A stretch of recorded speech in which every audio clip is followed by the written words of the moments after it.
ወራህመቱላሂ በረካቱ ለኢድ ደግሞ እንደዚህ በትንሽ በመጠናችን እንግዲህ ለኢድ አጥበን ፋ አድርገናል። እንግዲህ ይደርሳል በራሳችን መጠን ማለት ነው። እንግዲህ ይሄ ደግሞ 180 ብር ነው።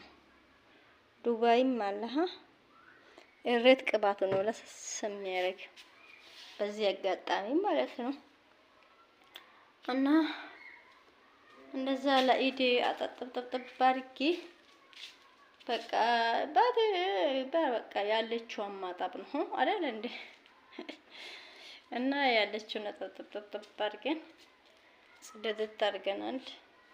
ቀጣይ ደግሞ አላህ ደግሞ የተሻለ ኑሮ እንዲሰጠልን ምኞታችን ነው። አበረታቱን እንግዲህ በዚህ ቀጥለው እንግዲህ እንደዛ ልጆች መስሎኝ ነበር ለካ የልጆች ልብስ ነው። እዚህ ሰው የተቀመጠ መሰያ ልብስ ነው የተገዛ። ይሄንን ማጥቤ በጣም በቂኒ ላይክ አድርጉ።